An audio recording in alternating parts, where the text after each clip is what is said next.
And I'll just ask that folks that are in the audience, if they would please mute their mics and cameras.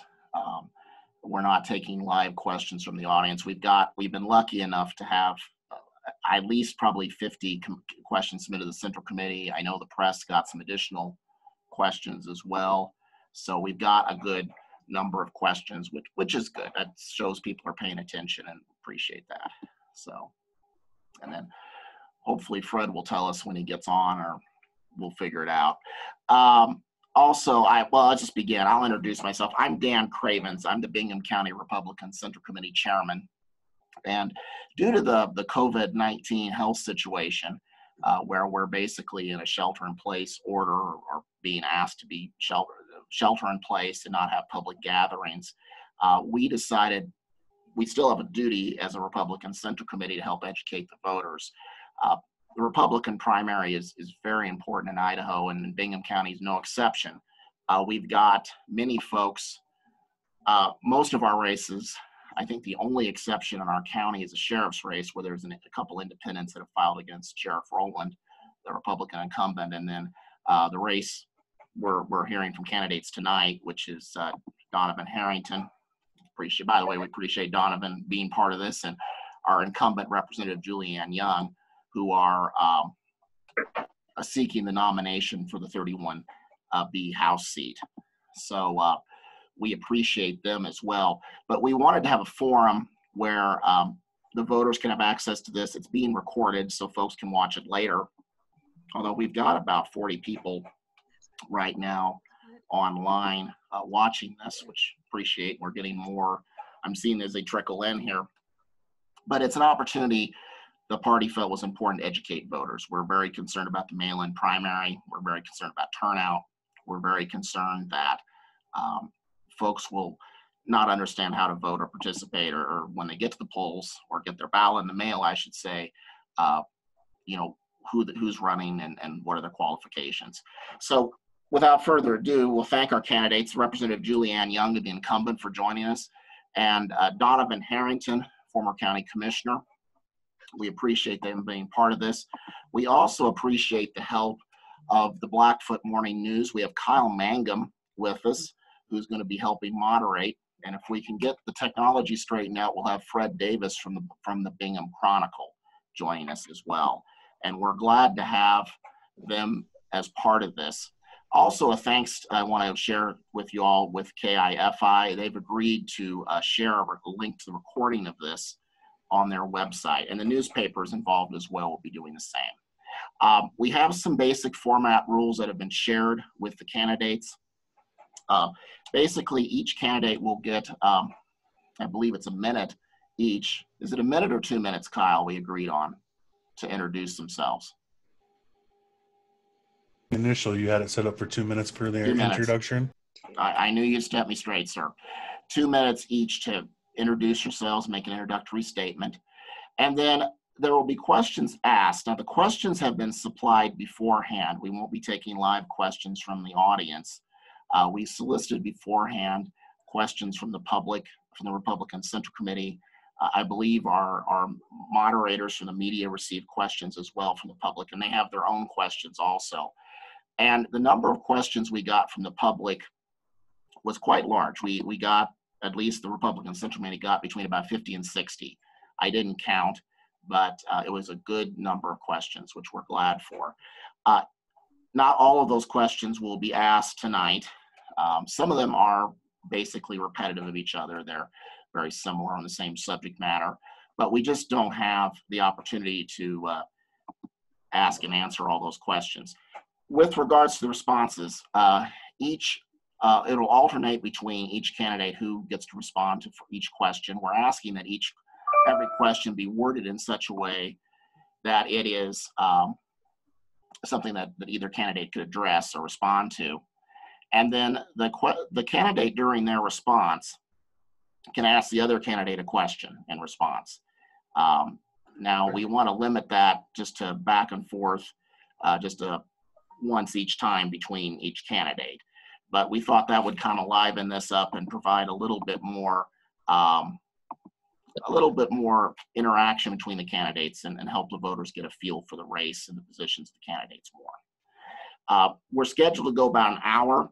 If the candidates feel like they want to go on longer and the moderators want to go on longer, there's nothing stopping you. As I don't think any of us right now, given the shelter-in-place order, have dates tonight. So we can spend more time on this. Anyway, without further ado, we're not going to do the Pledge of Allegiance tonight because we're not all in the same place where there's a flag. But we will begin, and let me just check here, Fred, if Fred is on. Fred Davis? Well, let's go ahead and begin. Kyle, you may be flying solo for a little bit here. Are you okay with that? Not a problem. Okay, good man. I appreciate it. It appears, Dan, that he is on, but he's still on text. Okay, well, we'll get it sorted. So, Kyle, how do you want to do this? Do you want to read the questions that Fred is texting, or how would you want to do that? We can all see those questions, but it's just up to you how you'd like to proceed on that. It's whatever's going to be work best for the candidates. Okay, well, let's ask the candidates then. Julianne, Donovan, how would you like to proceed on that? Would you like Kyle to read those questions? Do you want me to read those questions verbatim from what Fred texts? What would you like? Have Darren read them. Yeah, it doesn't make any difference. If Kyle reads them or you read them, then it doesn't make any difference. We both have command of the English language, hopefully. So, Kyle, why don't you go ahead and do that if you would? And anyway, I've welcomed you all. Thanks to our folks here in the community that have joined us. We appreciate you joining us. There's still more folks. We're up to 57 right now, so 58, so that's great. All right. How do we want to do this? Who wants to make the first opening statement? Ordinarily, we would flip a coin. Do either of you have a preference, Donovan or Julianne? I'm happy to go ahead. Okay, I'm ready for you. Okay, Donovan, is that good for you? Yeah. Okay, Kyle, I'll turn it over to you. Thank you, folks. Can't do it any louder. That's what she's going to do. So, Go ahead, I'm Julie. Representative Julianne Young, and it's been an honor and a pleasure to serve you for the last couple of years. I ran as a pro-family, pro-life candidate. I promised that I would cut regulations, that I would limit the power of government, and that I would look out for the interests and for the constitutional rights of the good, honest, everyday Idahoans that are here in Bingham County. And I've worked real hard to keep my promises for years. I'm proud to say that in going to Boise, not only have I held the line on conservative policy, but I've effectively and proactively advanced policy that protects Idaho families, that protects our Second Amendment rights, that protects life and other things. And I've got the record to show that I've kept my promises. I've developed a reputation for being a strong analytical leader, someone that studies issues thoroughly and tackles problems in creative ways.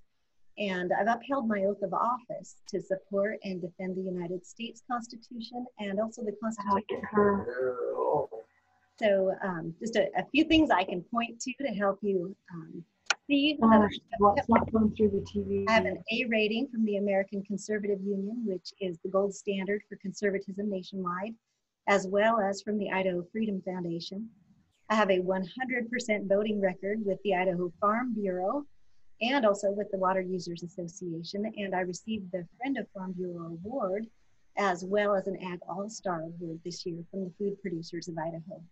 I've worked closely with the Second Amendment Alliance 15 seconds. to expand our constitutional carry.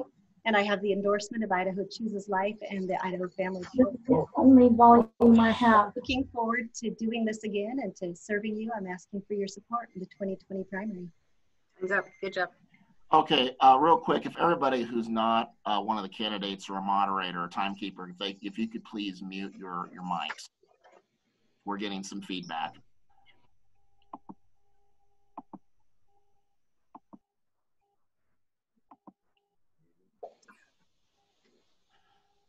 Kyle, if you'd. Donovan, whenever you're ready. Okay. Thank you, Lisa. Thank you, Dan. Thank you, a special to Bingham County Chronicle, the Morning News, and Local News 8. We appreciate them taking a and then putting it together for us here tonight. I want everybody to know that I've been in Bingham County now since about 1974. My family moved here to Bingham County in '74 while I was out on a mission for the Church of Jesus Christ of Latter-day Saints. So I was born in Grand Forks, North Dakota, educated in the Bonneville School District in Idaho Falls, lived up in Ammon. And then while I was on my mission, that's when they moved to Blackwood up to Rockford. So I had the opportunity to work about 16 years with my father in his John Deere dealership here in town. Got to work alongside of him and learn a little bit about best business practices and a little bit about customer relationships, building those kinds of relationships. I support and sustain the Constitution of the United States and the Constitution of the state of Idaho. And I look forward to the opportunity to declare my allegiance to both when I'm sworn into office. I am a conservative. I adhere to conservative values like family, smaller government, honoring the Bill of Rights, including the First and Second Amendment, and of course, lowering your taxes. And I hope we have an opportunity to talk a little bit about those items here tonight. I don't know what questions are going to come at us, but I want you to know that the time I served as the Bingham County Commissioner was kind of an eye-opening experience. I wasn't totally prepared for what was going on, and it helped me to understand a little bit about how government works and how it can be compassionate to those that it works with, and how local government is probably the best government. Thank you. All right, thank you, Donovan. Start going into, Dan, would you like me to start going into the questions? Please do, Kyle. Go right ahead. Alrighty, the first one comes from Fred. First question is for Representative Young. You have been quoted as saying that when you seek additional input, you seek out the Freedom First Foundation, Farm Bureau, Idaho Second Amendment Alliance, and the water users. Do you have other individual constituents that are available to you to seek help from as well? That's an interesting question because I have not necessarily, I guess that's fair. That's a fair question. So in addition to that, I would say that when I've had questions that I know impact people, specifically in Bingham County, that I've gone out of my way to contact them. There have been times when there have been issues that impacted county government, for example, and I've called the county courthouse. I've talked to the folks in Shelley and in Blackfoot to check on things and see what their interests or concerns were with those issues. And I've also talked, as I sit on judiciary and rules, so being connected with some of our local county prosecutors has been helpful to me in making decisions.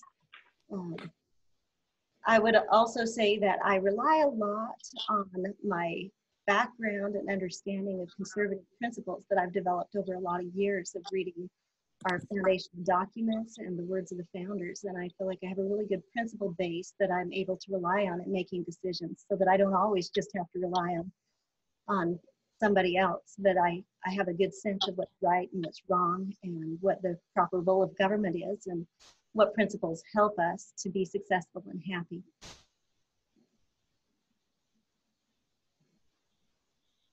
All right, Donovan, who would you be leaning on as guidance towards helping you make decisions if elected? Okay. I would hope that the constituents in Bingham County would understand that I do have a listening ear to everything that all the different stakeholders would have for us here in Bingham County.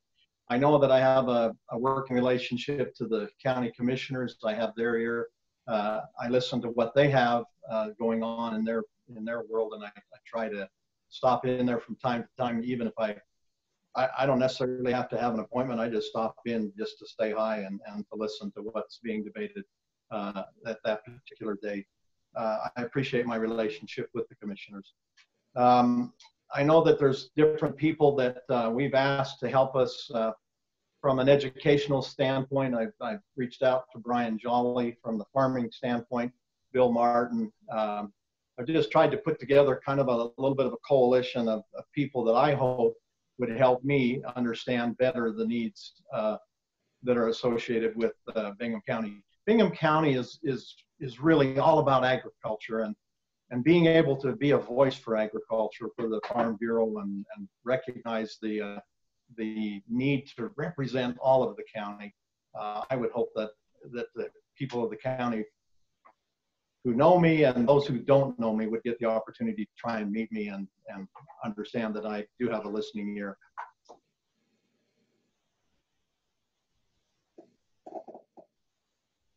And do either of you have questions for the other?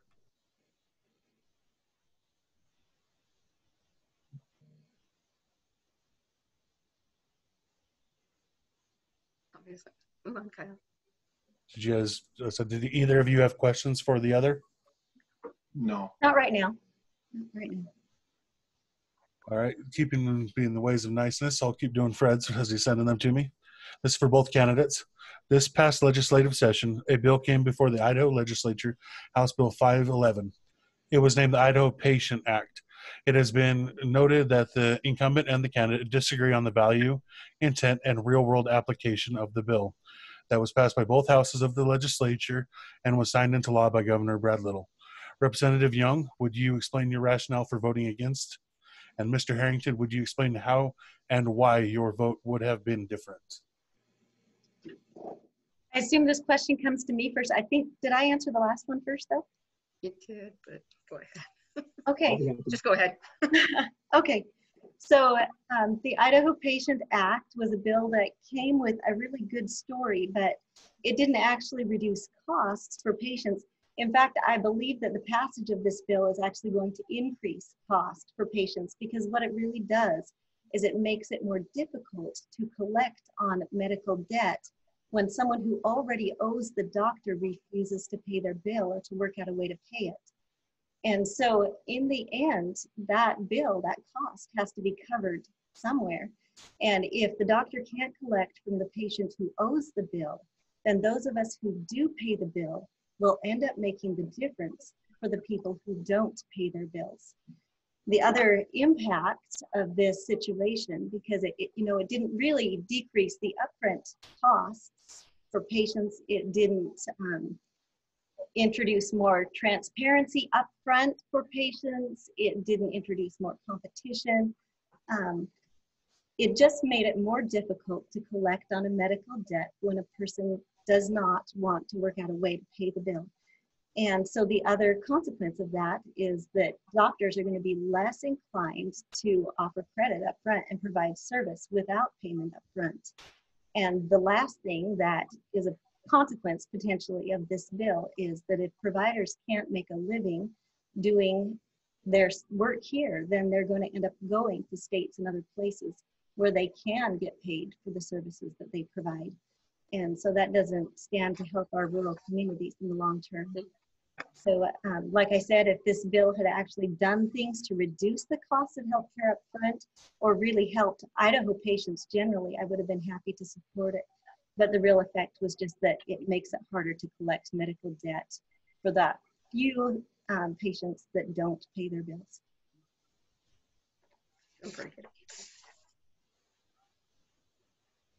And now, Donovan, I understand that you're on the opposite side of that.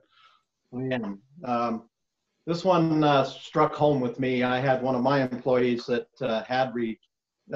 representative says it doesn't lower the debt. It doesn't. It was never, the bill was never intended to lower the debt for individual medical claims that were assessed to a patient.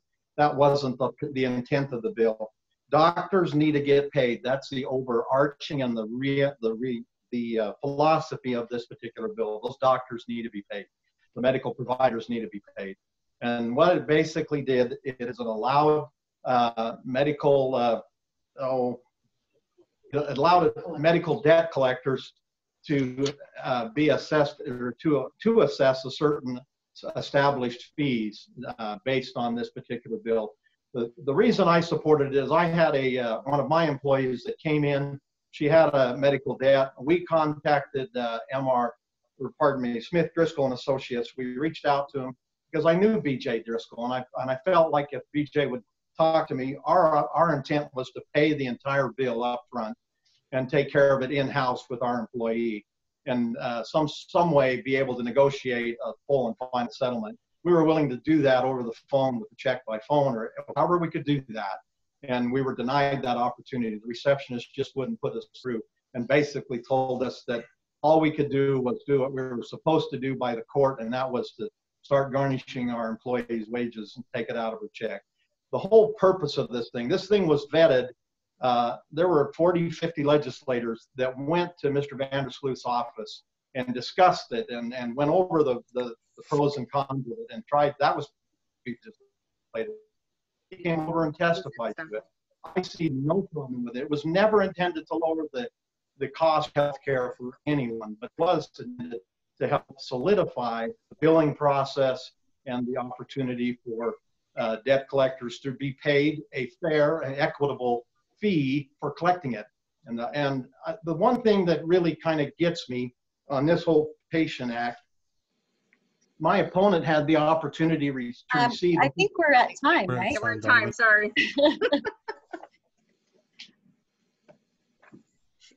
Open it up to questions between the two of you. Yeah, let's do question. I have a question for Mr. Harrington. So when you worked with the employee that you had, Yes. by the time that he was working with Driscoll, can you describe the process that he had already been through in terms of taking care of his medical debt? Yeah, I'm going to tell you generally what had happened before it comes to me as an employer, and I've seen this in the 30 years I've been in business. I've seen it once or twice almost every year, and that is that the debt collectors have gone ahead and petitioned the courts, got a judgment against the employee to garnish their wages, and so that's usually when I get involved, is when I get the demand order from the sheriff's office that says, here, this is a court order, you need to follow the process here.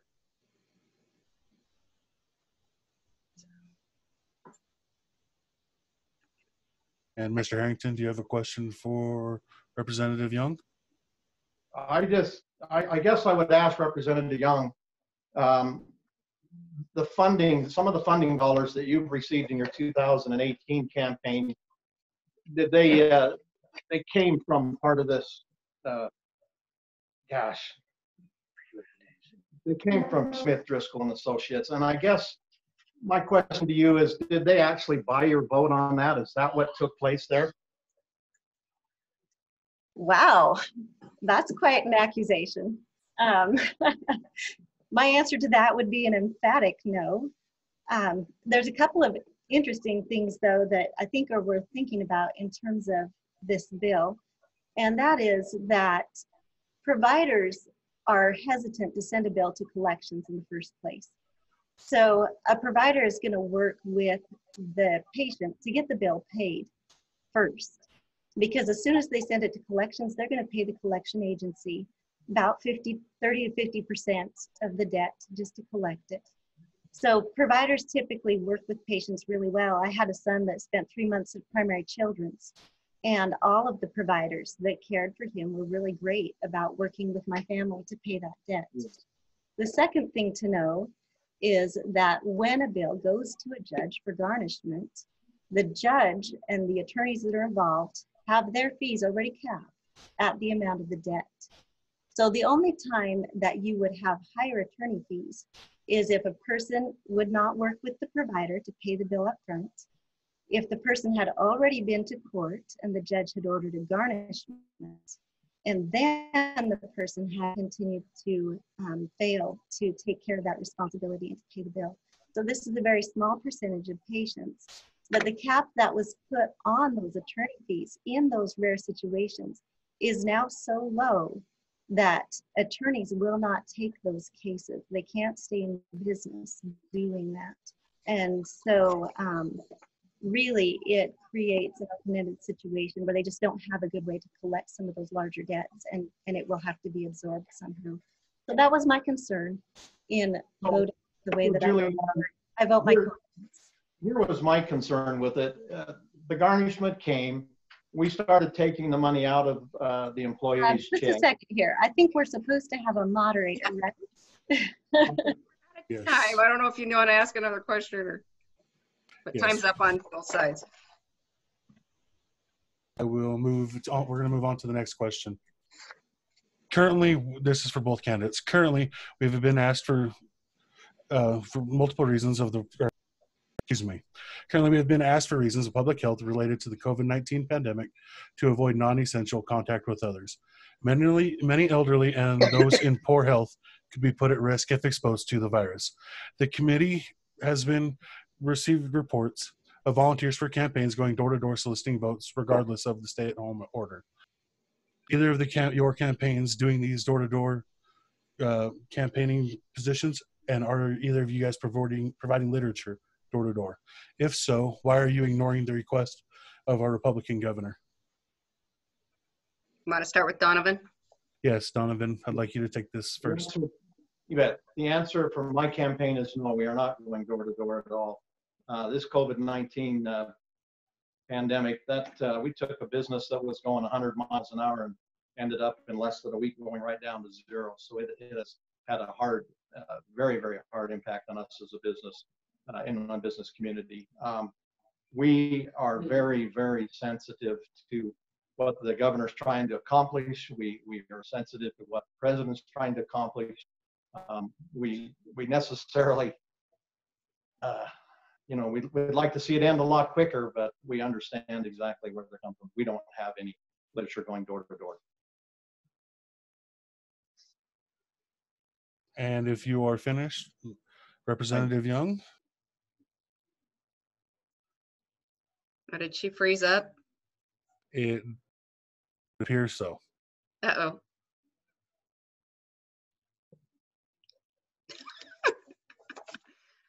Wow, Well, that's not good. that's not good. Does she know she froze up? Can somebody text her and let her know she froze up? Let me text her now. Okay.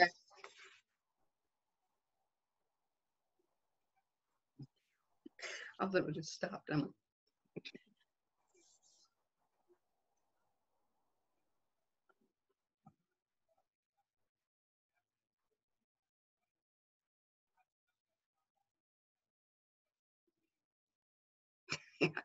True, Brett. Yeah, we're doing the best we can with what we got. I just sent her a text, so hopefully she comes back on.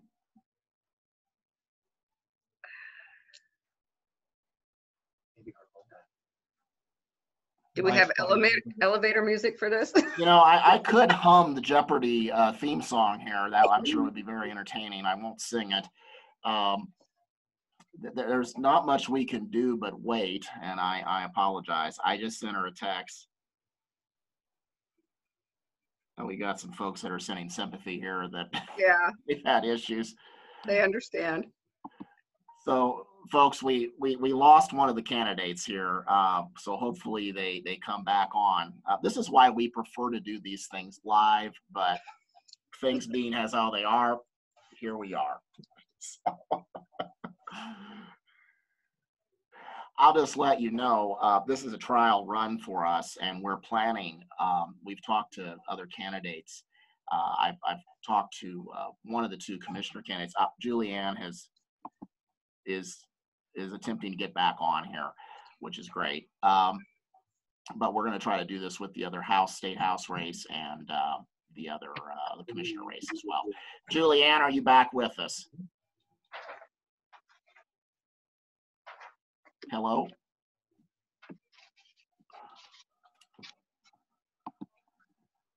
Julianne, are you back online with us?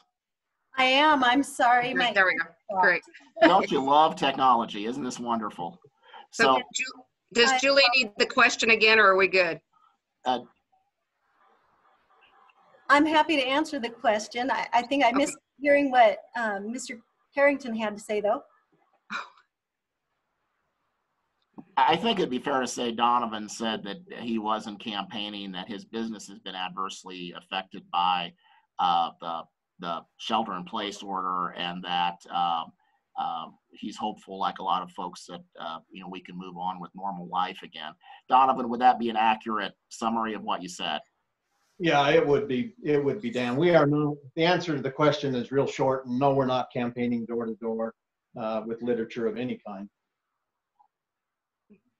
All right, and Representative Young.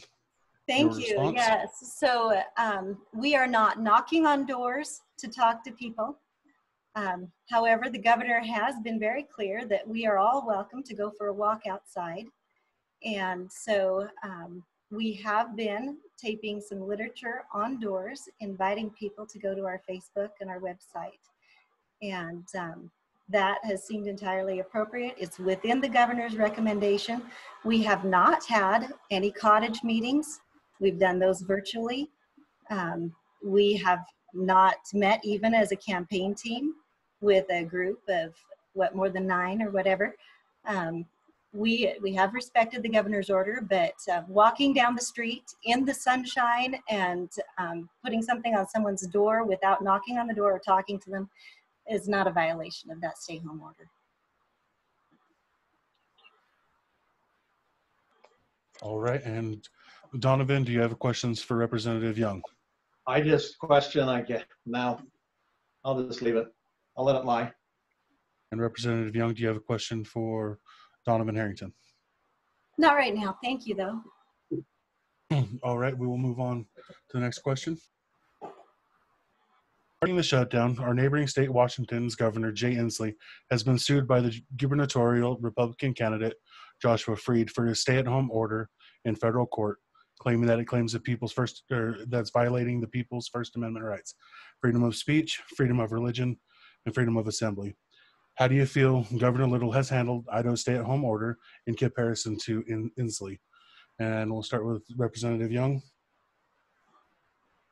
Okay, so I'm not familiar with the specific situation that you're talking about in relation to Inslee. However, I can tell you that I've done some research into what has been done in the past when we've had other similar epidemics in terms of smallpox and polio and things like that. We've had some pretty severe public health crises in the history of our nation. And a blanket stay-home quarantine for everybody, including the healthy, is really an unprecedented thing in United States history. Past quarantines that we've had have been applied to people who are sick or to very localized areas where there was a really severe problem. So, maybe some of these counties where we have 500 plus cases, but a blanket statewide order is unprecedented in American history. And so, I think it's something that's important to take a look at and to examine. It's kind of an interesting thing to suggest that a governor does have authority to suspend all constitutional rights under an emergency clause. And I think that this is something that we shouldn't take lightly, that we should take a close look at.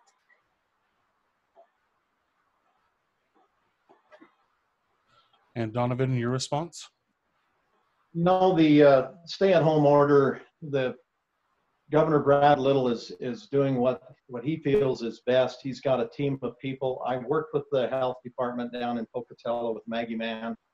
I understand fully what they're trying to accomplish. I sometimes think we've got the public health running the government, but I understand what they're trying to accomplish. I get that. And I know that there are people out here in the state of Idaho that are very adamant and very outspoken about how they think the governor has infringed on their First Amendment rights, and I understand their position as well. But I do not think it's time. This particular order is such that we need to rise up in arms and try and overtake the governor and march on his house. And oh my gosh, I just think it's sad, some of the things that are taking place. Open it to questions. Donovan, if you have questions for Representative Young. No. And Representative Young, do you have questions for Donovan? No, thank you. Thank you. All right, let's move on to the next question from Fred. Mr. Harrington and Representative Young, do you support those convicted of domestic violence and child abuse having the ability to own firearms? We will start with, I believe it's Donovan that gets to start this time. Sorry, trying to keep an order here. Okay, so the question is, those who have been convicted of child abuse and domestic violence owning firearms? Yes, sir. I guess I'm going to have to do some research on that. I would think that I'm going to have to study it. I haven't ever considered that, I guess. If it's a felony conviction, they can't have them. Is the question to me then? Yes, now to you, Representative Young. Okay, great. So my understanding is that if you are convicted of a felony, that you're not able to have your firearms. However, there I believe is a place to look at how we allow people to reinstate those rights. And right now we don't have a good process for that. So as I've served on the Judiciary and Rules Committee, one of the things that has come to my attention is that we don't have a good way for people, once they have made mistakes, once they have a record, to be able to make retribution and to be able to get back to normal life at some point in time. And so I do believe that there's a place for looking at a way, once somebody has messed up, if they've turned their life around, if they're living as a responsible citizen, to be able to have those constitutional rights reinstated.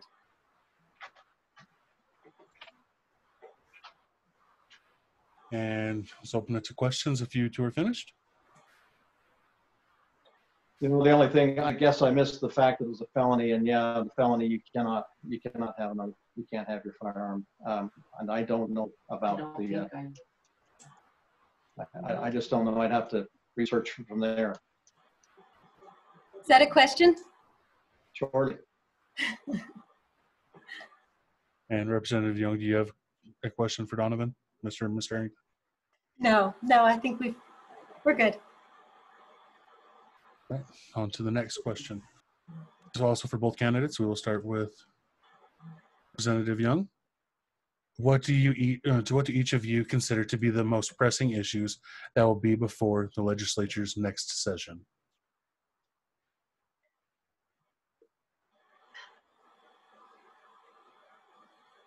Is it my turn first this time?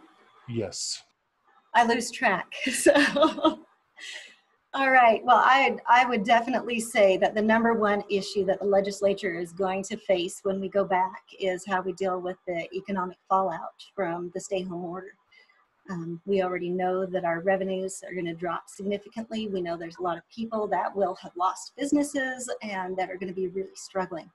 So there's already a strong push to look at ways that we can provide tax relief. There's going to be a push to really take a look at how we're using taxpayer dollars. That's going to be really important to us. And I also believe that there's going to be a long, hard look at the way that our state constitution and our state statute are set up in terms of emergency powers, because this experience has taught us all a lot of things. And one of the things that we've discovered as a legislature is that it appears from our state constitution that the legislature doesn't have power to call itself into session for a special session without the governor.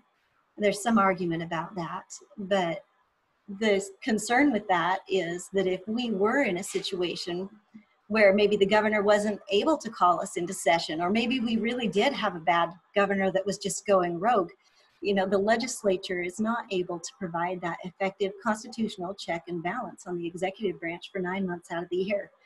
And so I think that is something that people will be talking about and looking at and just evaluating whether the way that our constitutional powers are structured right now is able to secure the liberty and the happiness of people long term.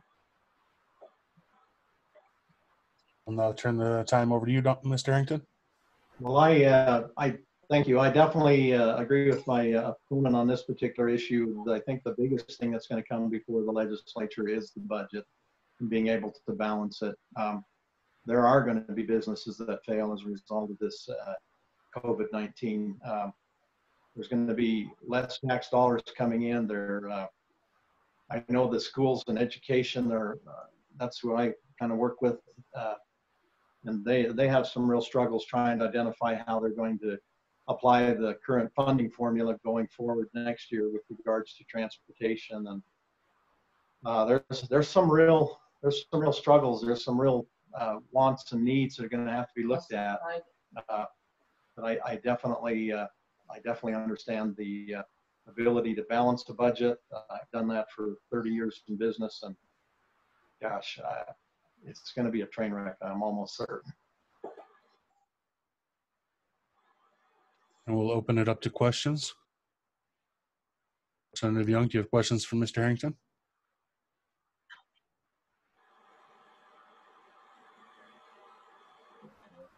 And Mr. Harrington, do you have questions for Representative Young?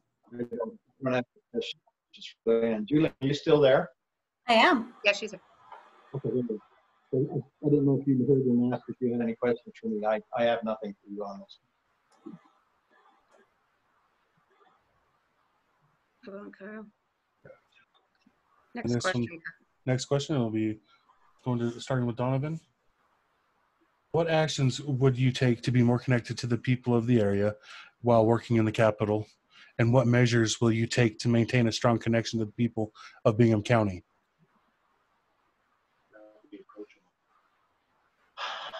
I'd like to think that I'm approachable. I have tried every place that I've gone and people that I've contacted on phones and otherwise since I've announced this candidacy to tell them, you know, if and when I get over to Boise, don't forget me. My phone works and I welcome their comments. You can text me, you can email me. I get a lot of questions now, and I would hope that people would not forget me over in Boise and would remember that I'm trying to represent all of Bingham County.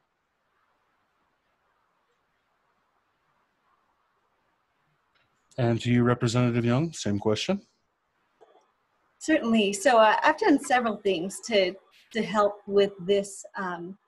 One of the things that I really enjoyed is that early on I organized an education roundtable, a business roundtable, an ag roundtable, and just sat down with people when I first was elected and talked about what were their concerns, what were their expertise, and it gave me some great connections and some people that I could look to when I had questions as things went along. And we've tried to continue some of that. Just last week, actually it's this week, my goodness, weeks flying by.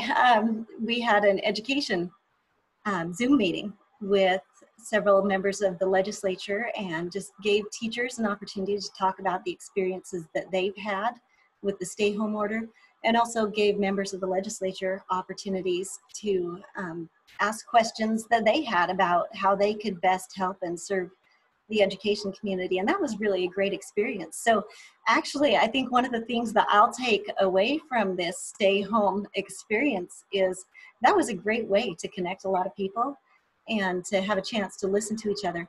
The other thing that I've consistently done is I've been real quick to give out my cell phone number, to answer emails, and to call people back. And you don't have to be important for me to call you back, because everybody's important. And I'm happy to take time to listen to you.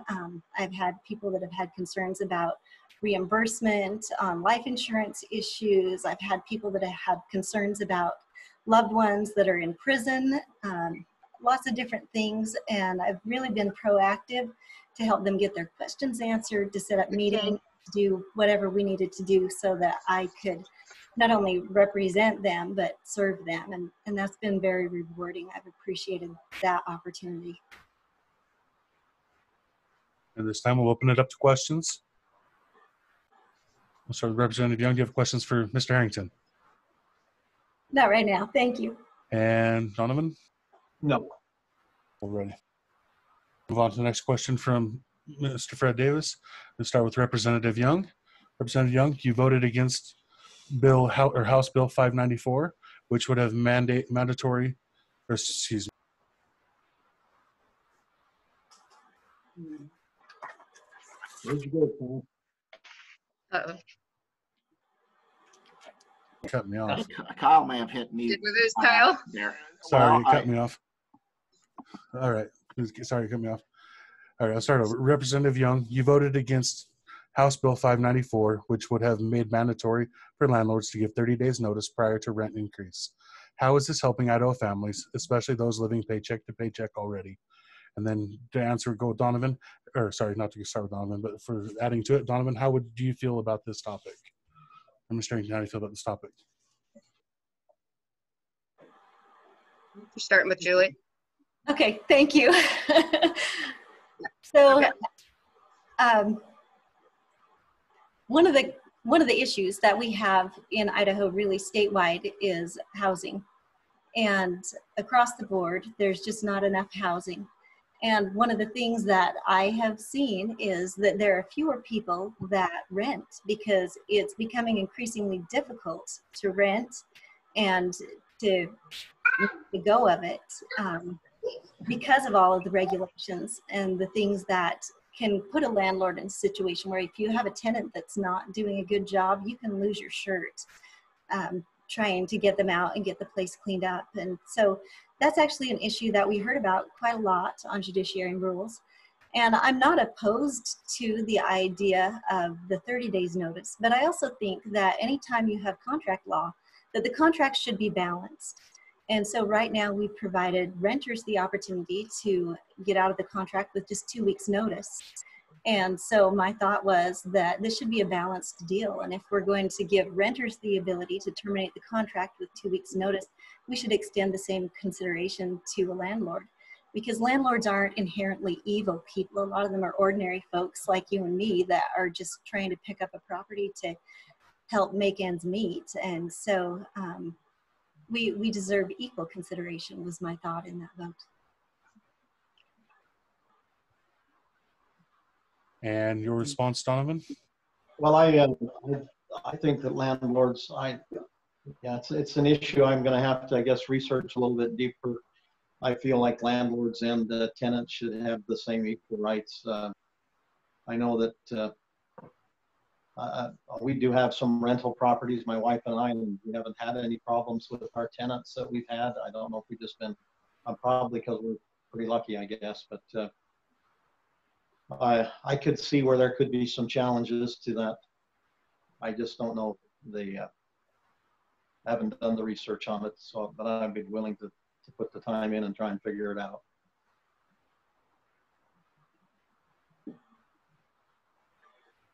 Let's open this up to questions.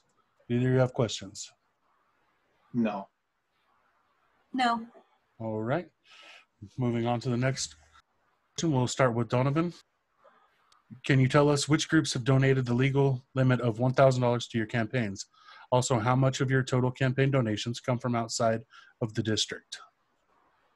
So the two that have donated, I've had two, Garth and Julie Van Orden are the two that have donated the maximum.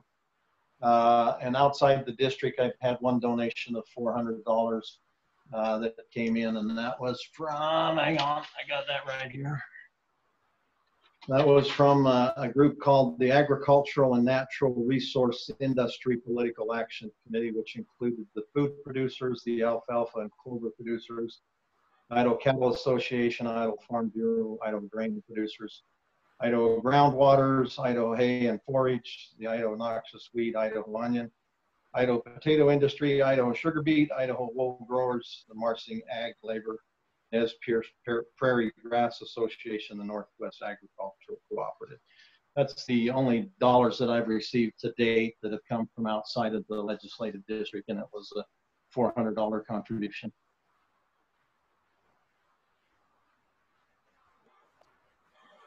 Julie? Is it my turn? Yeah, go ahead. Great. So, you know, I honestly can't tell you that. And the reason that I can't tell you that is that I have a secretary that handles all of that for me. And, you know, I make sure that we're within the financial means of our campaign as we make decisions. But I'll write some thank you notes when we're done. But that's not something that I've made my focus. I do know, however, because I've distributed a lot of little envelopes, donation envelopes to people who have supported my campaign in the past, that I come back from my mailbox regularly with a lot of local donations from ordinary people. And, you know, some of those are big, but a lot of those are small. And those are just as important to me as the big ones. And I just really appreciate the many, many good ordinary folks that have sacrificed and done a lot to support me. And I appreciate them. Let's open it up to questions. I just have, I guess, one question. I find it amazing that you don't have an idea where your dollars are coming from, Julianne. I find that absolutely amazing. Is that a question? Because what you have to do is go carry a web secretary of State. It is a question. I'll be real pointed about it. You don't know where your dollars have come from. You're gonna tell this audience you have no clue where those dollars are coming from that are funding your campaign. Mr. Harrington, I think that that is not an accurate representation of what I said. The question was, can I give an exact list of everybody who donated the maximum contribution? And I can't give you that exact list off the top of my head. I am familiar with a lot of the people who have donated to my campaign, but that's a different question from, can I list the people who have donated the max amount to my campaign?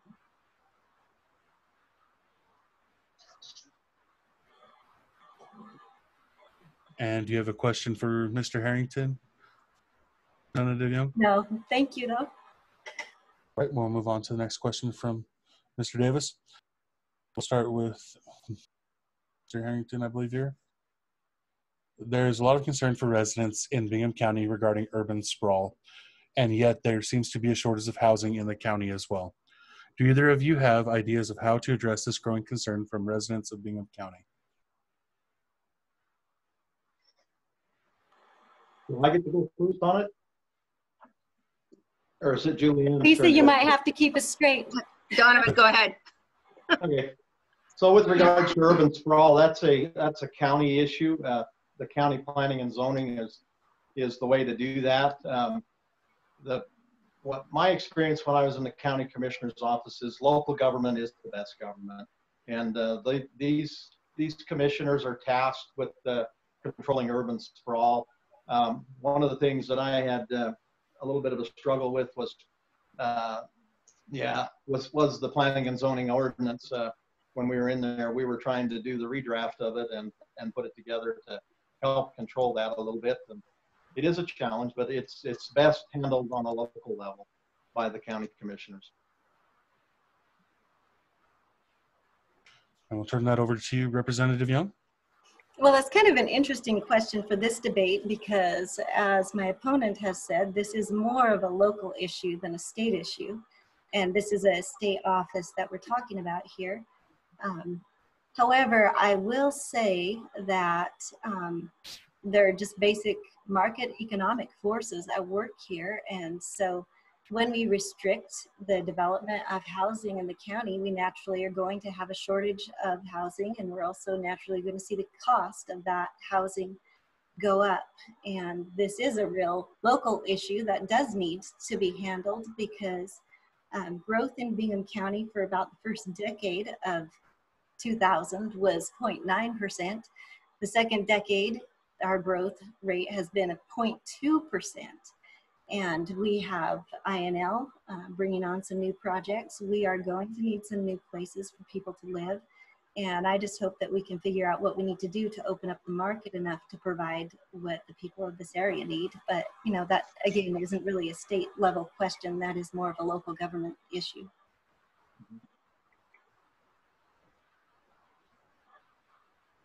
Do either of you have questions for the other? No. All right, we will move on to the next question. Comes from someone that submitted. There's concern about the vote for property tax freeze. this person, having served on a council for years, has witnessed expenses rise significantly over the years. How is the city supposed to keep its citizens safe, keep the roads in repair, fight fires, respond to critical medical emergencies, facilitate sanitation with our hands tied behind their backs? That's Julie first. Is that me first? Thank you, Yes, Lisa. sorry, Julian. So just to give a little context on that particular vote, statewide, the legislature is tasked with the responsibility to oversee the taxing authority of local tax districts. This is very broad. This is not just cities, it's not just counties, it's every tax district. And those tax districts generate property taxes. We have an issue statewide. On the average, property tax statewide has gone up 13.3% in the last 2 years. So that's 50% faster than personal income has gone up. We have some counties in the state of Idaho where property tax has gone up over 20% in the last 2 years. And we literally have Idahoans who are being taxed out of homes that they own and have paid off because they can't afford the property tax. So we went into the legislative session with this as a top issue. We proposed a lot of different solutions. Toward the end of the session, no resolutions had been reached, partly because of the lobbying interests of local governments. And this property tax freeze was kind of a last-ditch Hail Mary to try to provide some measure of property tax relief to people statewide. It wasn't a cut for any taxing district. It was a freeze for 1 year only, with the hope that we could get these local taxing districts to the table to come up with a long-term solution. So I completely appreciate the concerns of local government. I'm happy to look at options. This was not a bill that was geared at punishing anybody or making it difficult. This just was a policy decision that needed to be made in order to take care of our constitutional responsibilities and meet the needs of the state in general. And unfortunately, it didn't make it through the Senate, so we are still, as a state, without any solution to this problem. And to you, Mr. Harrington? You know, that is a interesting bill. I guess the thing that kind of impressed me was Representative stated it right there, you know, towards the end of the session, they tried to throw this Hail Mary. And I guess the way I looked at it, as a former county commissioner, they were tying the hands of local city governments and county governments and expecting them to provide the same services on less dollars. Everybody understands that the cost goes up every year. All of the taxing districts in the county, you know, have their own boards. Each of these local boards are voted in, whether it's the fire district, whether it's the cemetery district, they're all taxing districts and they all have their local board. And local government, I still maintain, is the best government.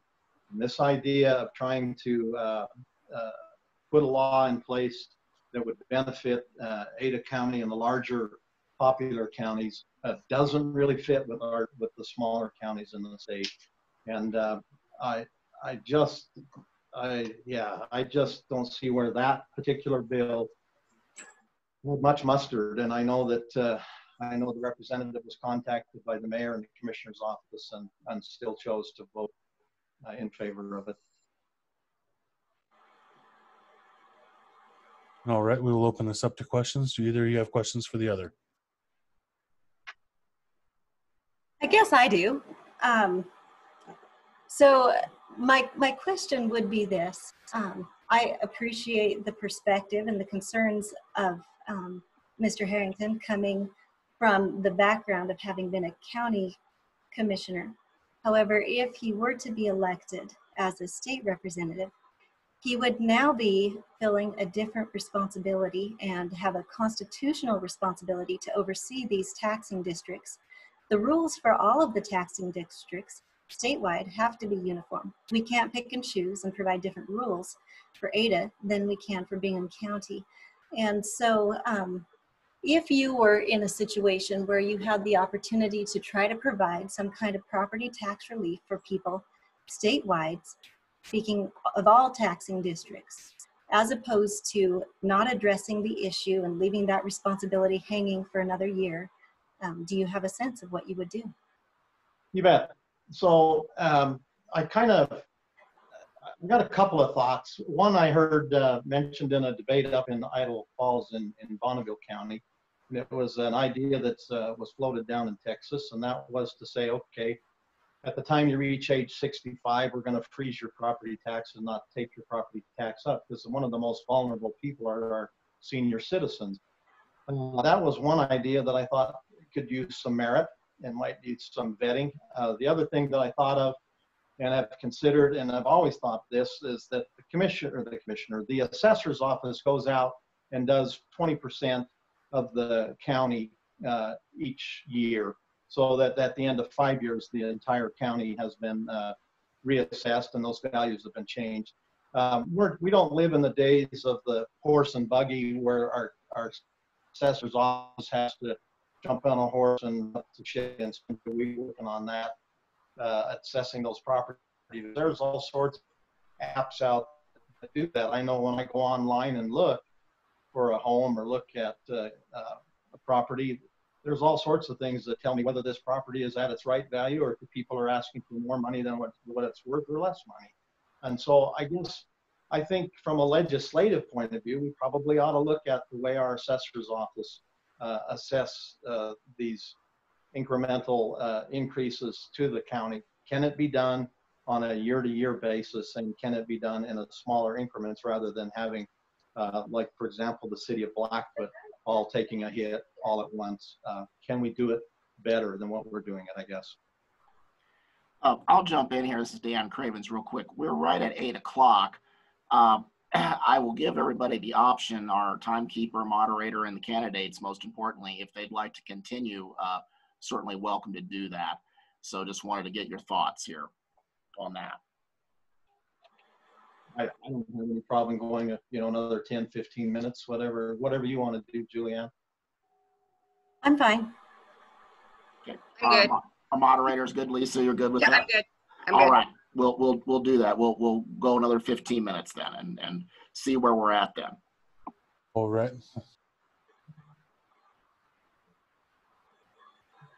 We should start with Mr. Harrington, but this is for both candidates. This comes from Fred. This question is for both candidates and concerns House Bill 509. I'd like to know what families in Idaho were under threat from transgender people changing their gender on birth certificates. Less than 100 people reportedly have done this in the entire state. So I go first on this one?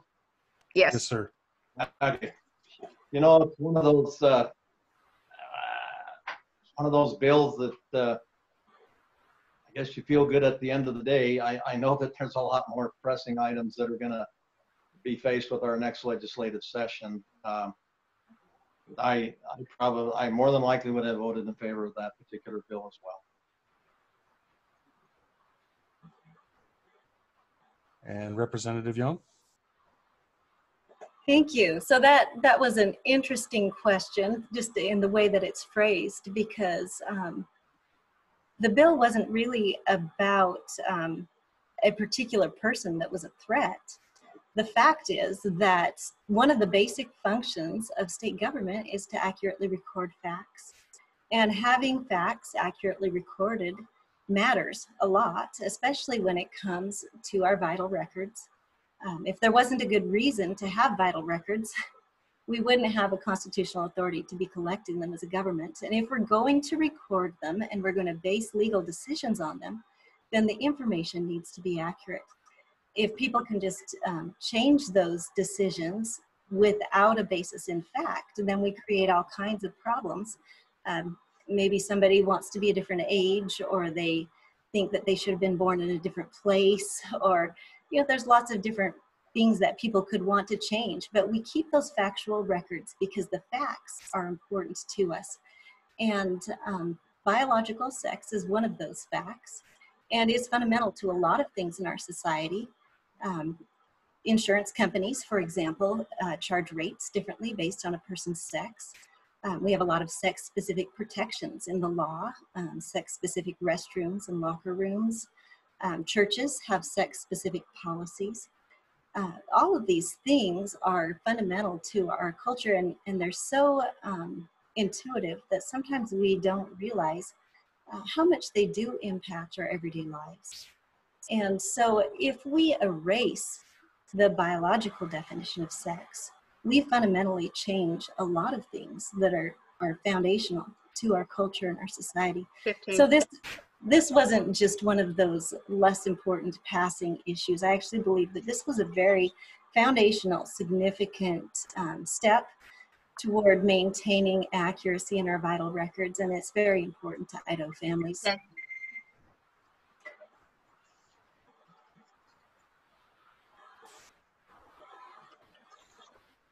Open this up to questions.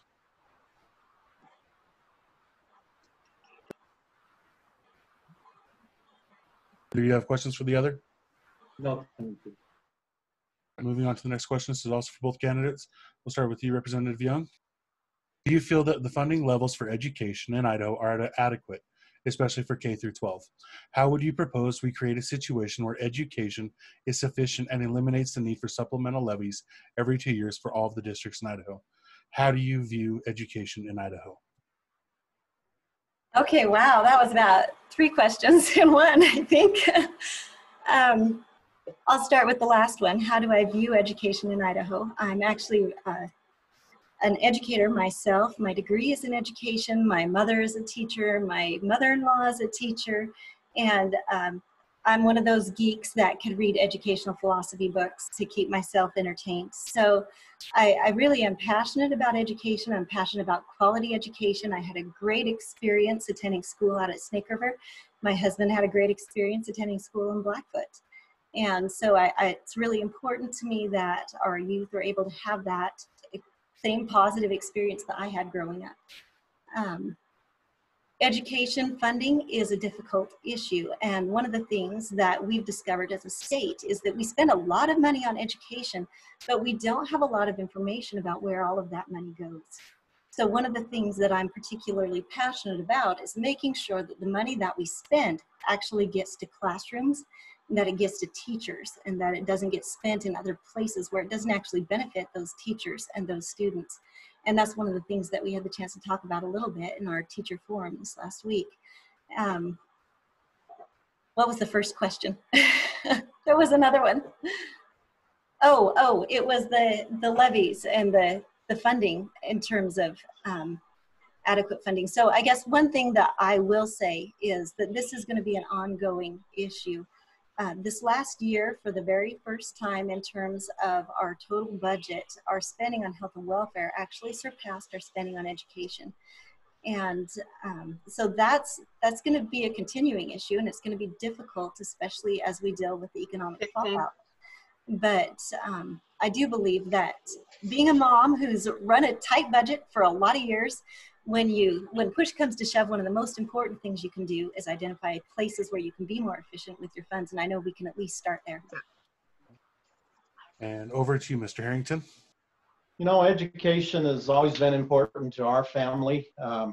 We've encouraged our kids to go on to secondary education. My dad only went through the 8th grade, and then he thought he had everything he needed to go through life. And as we grew up, myself and my siblings, he pushed us to kind of go to secondary education. I had the opportunity to attend Idaho State University in the VOTEC program and learned how to turn wrenches, graduated with honors. I think there are other avenues out there. I know that one of the things that we worked on in the commissioner's office was this dual enrollment and helping students understand the opportunity to pick up those extra credits towards their college degree. The thing that I look at with education today, we can throw a lot of dollars at it, and I agree with my opponent that we need to look at where those dollars are going and how they're best used in a district. One of the things that kind of concerns me is that I've seen with this pandemic is the shutdown and how ill-prepared some of the districts are. Districts thought that they were a lot better prepared than they were, and this remote learning has challenged a lot of the districts to take a second look at what they're going to do in the future. And I think from a legislative point of view, we should probably get involved and have those discussions with our school district superintendents and our school boards here in Bingham County and find out how best to meet those needs to do remote education should we have this ever come up again.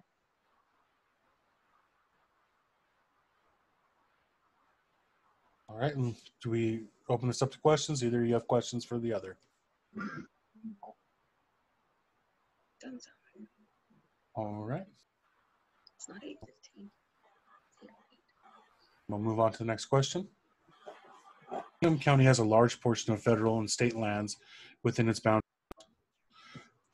Sage grouse, wolves, wildlife damage and depredation, trespass laws, and open range preservation are all important topics that will be voted upon at some point in the time in the legislature. How familiar are you with the natural resource issues? And please share your views. I get to go first. Yeah, Donovan. Sorry, Donovan. Yeah, so the federal lands are a definite issue. My work is in the commissioners. That was one of the things we worked with almost. Did we lose him? I think we lost you. It's really bad. Donovan, it looks like we lost you. You cut out for a second there. He's muted now. Yeah, he sure is. Donovan, you're muted there. So Try again. Start over. Did I lose you or did you get my answer? No, start over. We lost the whole thing. yeah, I wondered what happened there. So I could see people.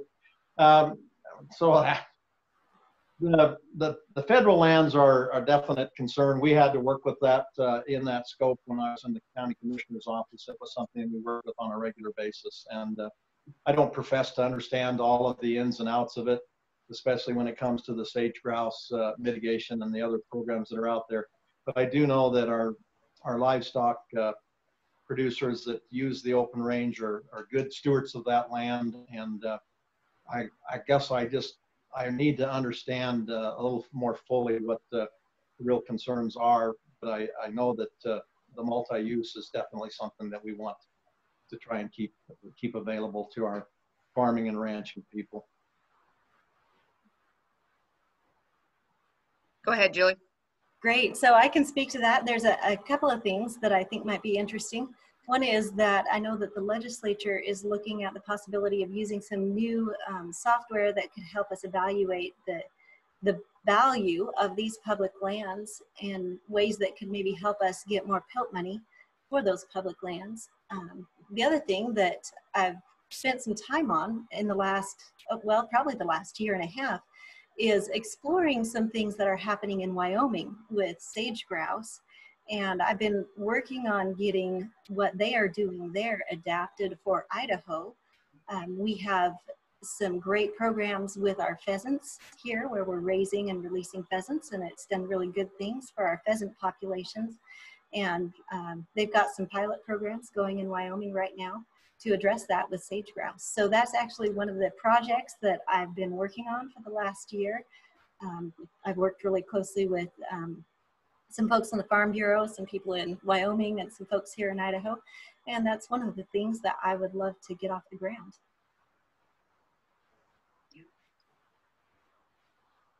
Let's open this up to questions. Do either of you have questions? No.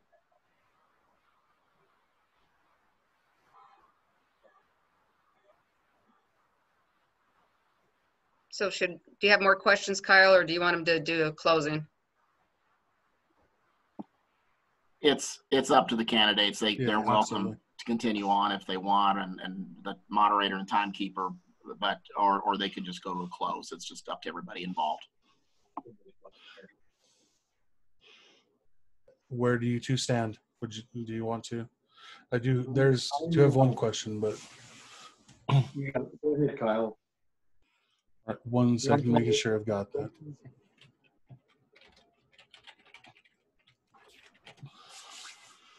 One moment. Fred's sending me one last question, it looks like.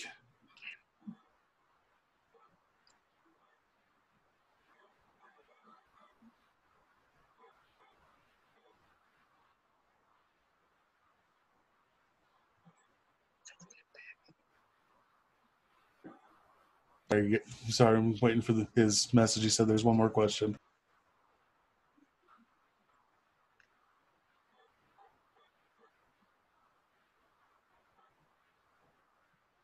All right, this goes out to both of you. I'm going to start with Representative Young.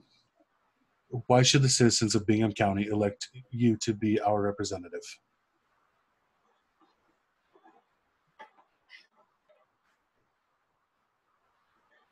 So in response to that, I will say that I ran initially, and not because I was interested in any particular office, but because I believed that there were important principles that needed to be represented and defended. And I think a lot of those principles are, the things that we've talked about today, but we haven't talked a lot about standing up for family issues. And that is something that I'm particularly passionate about.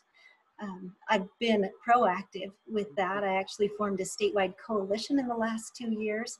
We identified 9 legislative priorities. Out of those 9 priorities, 7 of them saw legislative action this last session, and 5 of the 7, including an abortion bill, a parents' rights bill for children who are on critical care, and a number of others, actually crossed the governor's desk and got signatures. In order to accomplish that kind of work in 2 years, I had to build a strong coalition, not only within the House of Representatives, within the legislature, a network of legal experts nationwide.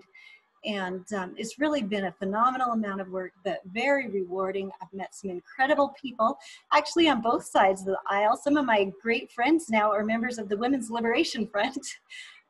Back east, and I just love working with people. I've loved serving the people of Bingham County, and I really understand and value the basic conservative principles that are fundamental to our constitutional republic. I hope I get it closed still, but that's the answer to the question. And to you, Mr. Harrington. You bet. So I would hope that the people of Bingham County would elect me because I have been connected with the agricultural arm of Bingham County. I've worked with the manufacturing people in Bingham County with Sputnik, when they were just a small company, trucking their equipment back and forth across the United States. I've got those relationships and those connections with people. I would hope that the people of Bingham County would understand that I would like to be their representative, to represent all of the facets of Bingham County. And that's where I'll kind of leave that, is that I would love to be your representative to represent the county.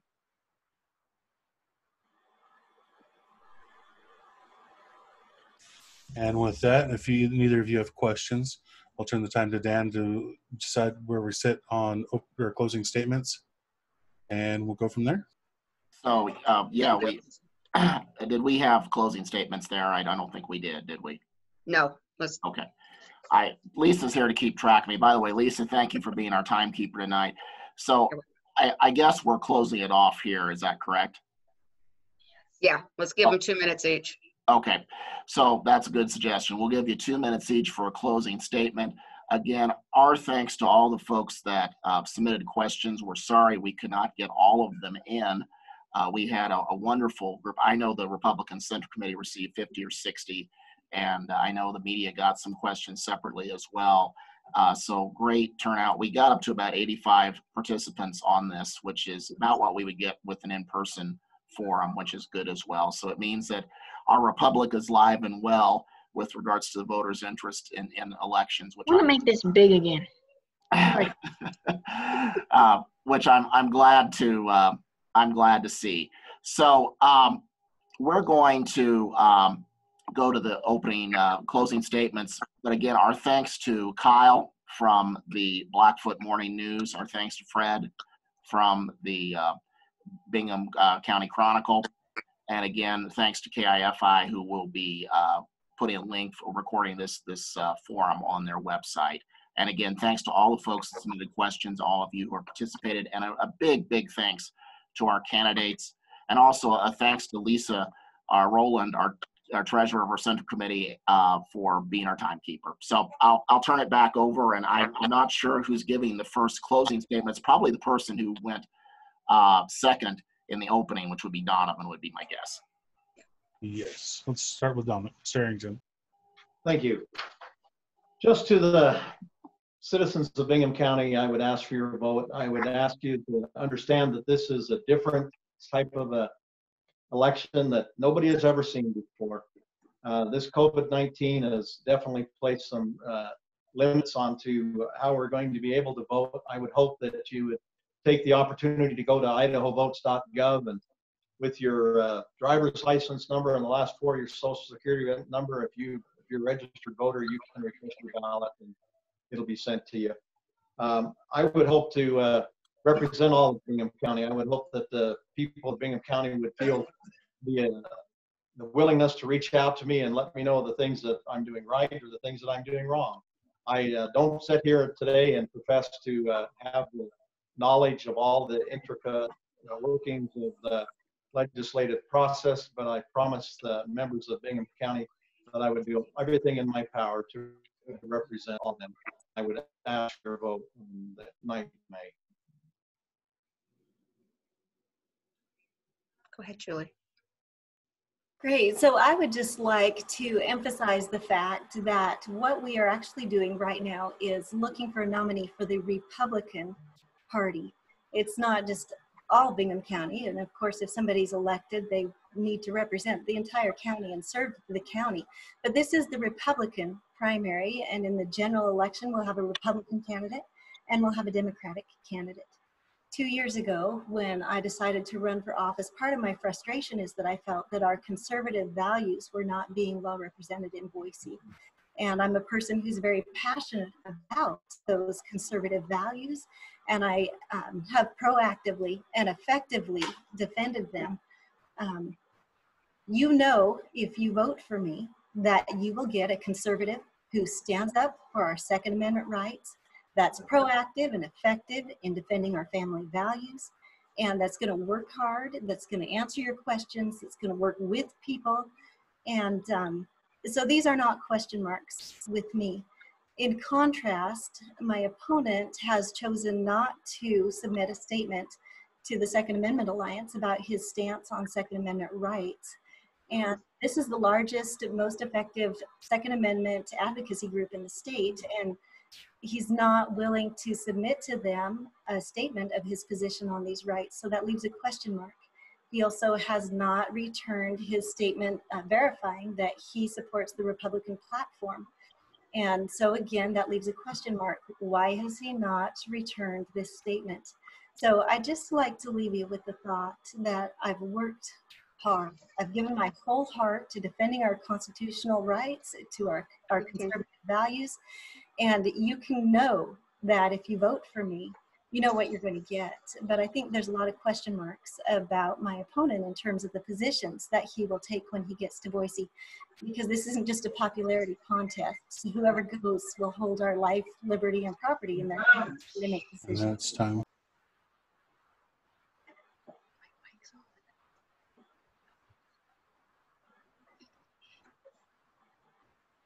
So I take it we're probably done then?